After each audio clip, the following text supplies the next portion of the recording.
Hello, everyone. Welcome back to a new episode of the Spiritual Inspired show. I am your host, Claudiu Murgan. For previous episodes, please visit spiritualinspired.ca or our network or our YouTube channel. Today, my guest is Linda Rossi, and we'll talk about holistic health, nutrition, writing, and more. Linda, thank you for joining Yes. me. Thank you for having me. I will start with a very easy question for you, a warm up. You've worked as a hairstylist since 1985, a Yes. job built entirely around one on one conversation. How Hmm. much of Yes. your book, Zest for Life, actually came out of what people told you in the chair over those decades?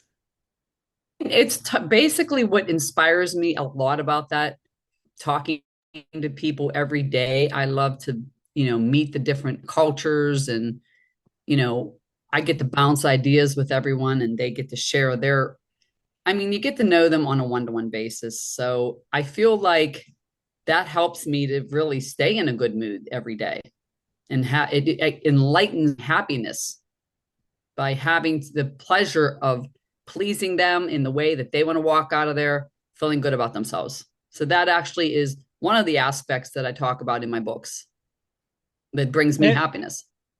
And of course, they will look much better when they leave your chair. But in terms of Mhm. energy level, did you ever have anyone coming back to you saying, you know what, Linda, after talking to you, I really feel empowered. You lifted a heavy weight off my shoulders. I will come back for sure. Absolutely. I've been doing this for 40 years and I've said to myself, didn't I just cut their hair because they come back often because I listen to them. I can listen to their problems, which we all have, and I try to stay upbeat and encouraging them to, enjoy life and try to, get through the problems that we have. And I've had to hear so many things over the years. I mean, from I've cut hair with people that didn't really see good or, have difficulties, disabilities, and all those things up until, everybody, all those in between stages too. So we talk about that and they like the fact that I listen and I stay upbeat. And that's what encouraged me too to be writing the books too, because I wanted to say to people, this is my podium and how can I help you? Yes, and in fact, this is a very good example of doesn't matter what position in life it is for us, even if we are a janitor. If we talk nicely with the children surrounding us, we will give them an example and make them respect any job we are encountering during our existence. So this is a perfect example. Thank you. Yes.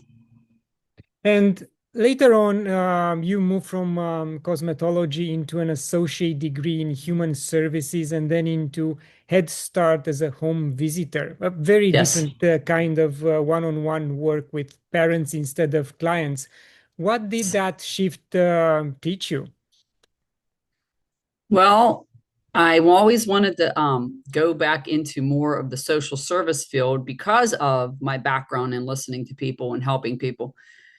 So I just was so encouraged and so intrigued. I got the degree, and then I started working there. I was there for 16 years, working with not only the children, but the parents. I would go into the homes and help them with all the resources that they needed and setting goals and so many different things, anything just to be their support system if whenever they needed to be in so many different ways, health and nutrition we went over. I mean, I just have like this wide range of need to like really help people with all the different aspects of their lives.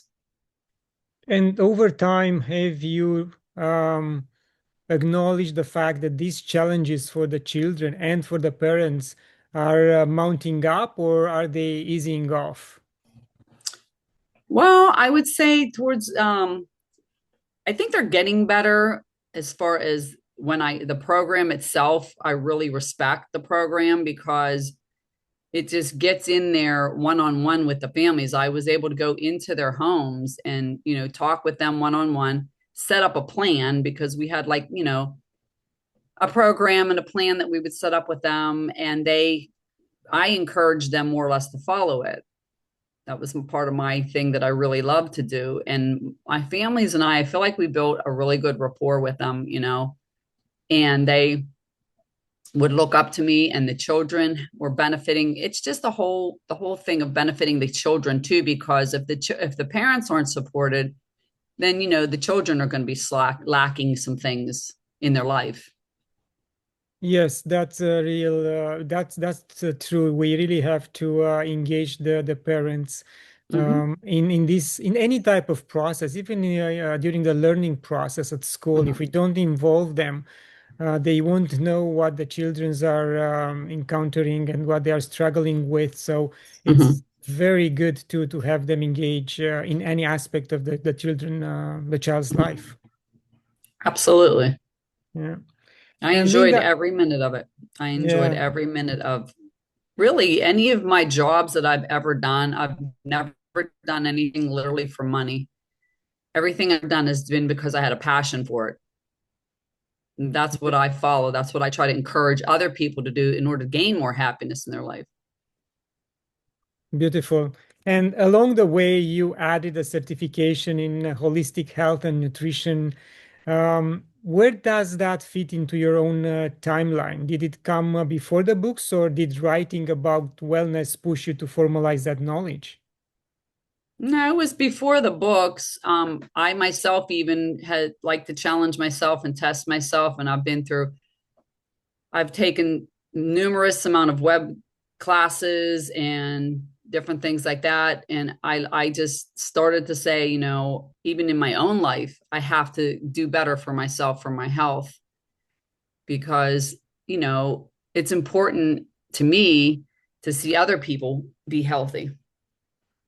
So I mentioned that you are an author as well. So Zestful Minds leans hard into reframing negative thinking. Was there a period in Yes. your own life where negative thinking had a real grip on you? I have been through a lot of things in my life. I just wondered to myself, how did I get through it?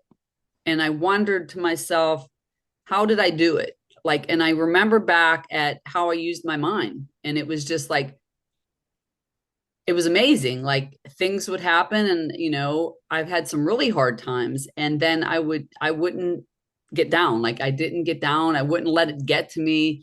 I remember using my mind to say the opposite of what was happening at the time, and I used a lot of like, I remember when, because I did a lot of journaling at the time, and I was like, well, tomorrow's another day, and life goes on. And I used that saying a lot in there as to life goes on, not to kind of brush it under the rug, because you should actually address the issues that you're going through, but to also say, you can't hold on to that. Like you just let go, because life will go on tomorrow, the next day. And, that is the inspiration that I wanted to use for the Positive Minds book. Nice, thank you. And Zestful Mind is the third one in the trilogy. What can you share with us about the first two books? My first book is called Zest for Life, Simple Adjustments to the New You. So that started literally on a jog one day, because I said to myself, why does everybody seem like they're so down? And why am I happier? And what's making me fulfill this joy? And I wanted to share that with others. And the word zest just came to my mind, because that's how I felt at the time. And I was like, oh, there it is. There's my books, Zest for Life. I seem to have a zest for life, and I wanted to share that. So that's where the idea came on. And that's when I just started writing and writing, and putting into simple forms. Like there's probably like 12 different simple things that you can do in the book that talks about. That was like the basis of it. And are there any particular things, concrete action that you'd like people to do, let's say, for 30 days after reading Zestful Minds? I have actual like worksheets that I attached on the back there, that questions that they can ask themselves. And so that way they can have the book handy when they feel like they're not like sticking to the program, like the plan that is in there. And basically, it goes over a lot of different things because, one of the things that you're not going to be happy if you're not feeling good. So, how can you better that? Well, take care of yourself and get into some health things. And so it kind of touches base with some of those simple things that you can do, which some of these things I'm sure people know, that, but how do you stick to it? That's the main thing. And then, it could delve into some spiritual things and other things that will uplift you and just day to day things that you can do. You can just go out and get into nature. And I'm big on that. I definitely want In, people to get out into nature. I was walking yesterday for a good, I forget how long, and I hadn't been outside for a while, and I felt so relaxed. I just said it last night. I was like, I went on that, I think it was like a good hour and a half walk, and it wasn't even in nature, but it was outside. And I just felt so relaxed. And I said, there you go. See, that really does help. yes. And based on your experience these days with everything that it goes around the world, do you see people more open to being spiritual, to meditate, to take a breathwork course, or just read a book Yes. on the subject matter? I do see people reaching out to that more often. I mean, you can see more and more of the different yogas coming up. I mean, I see it advertised a lot more.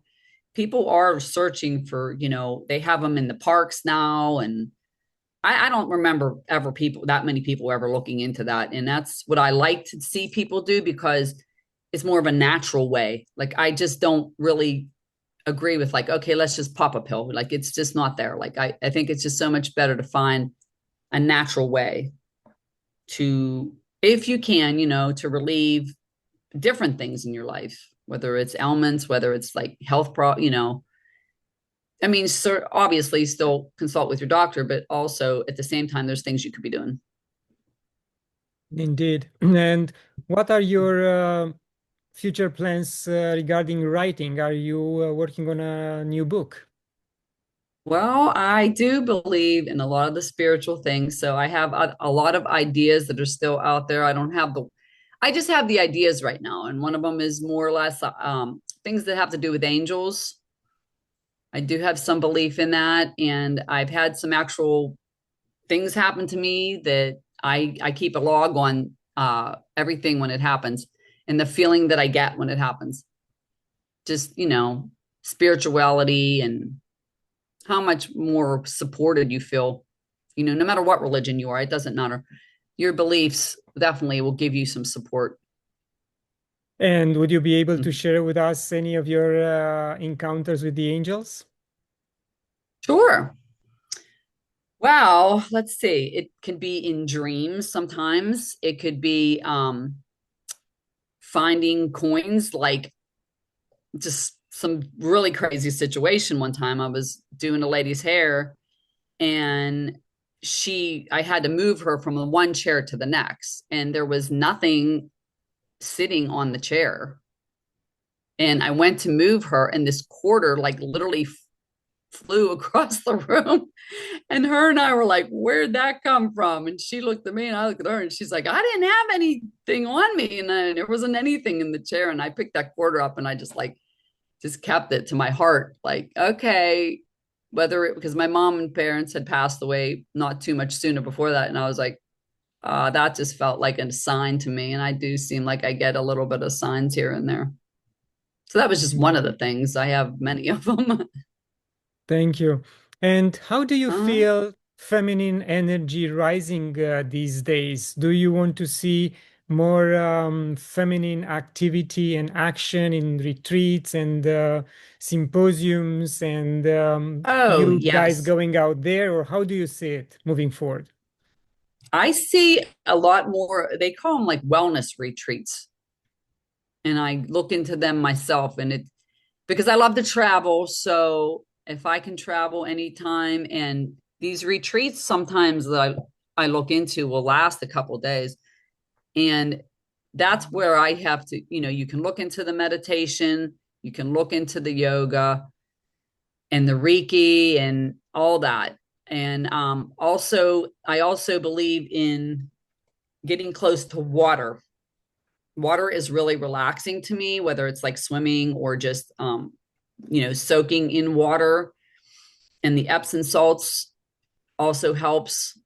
But like, and scents. Also, the other thing too about one of the books is it talks about, I will say, about the using your senses.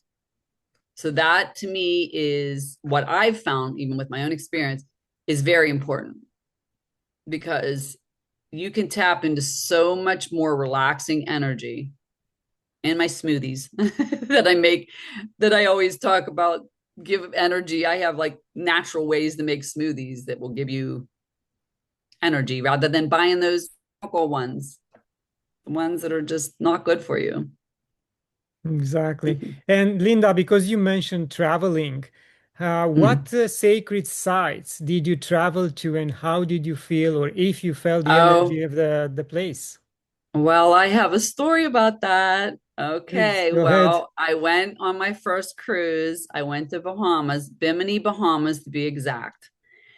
And it's really funny because the story behind that is I was researching Bimini, Bahamas. So I was like, oh, I'm into museums and different things like that. I'm into architecture too. So they have this building there. It's called the Dolphin House. And I'm also into dolphins because that they're very spiritual beings, the dolphins, and I just love them. So, anyways, while I was there, I said to myself, I have to check this place out.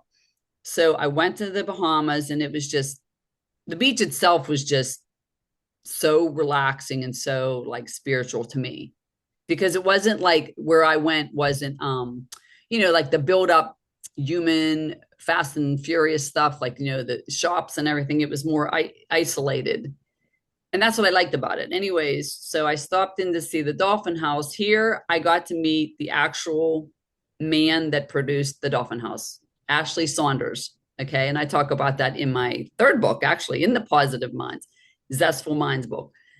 But anyways, that's that by going out there, because that was actually before the third book that I did that trip.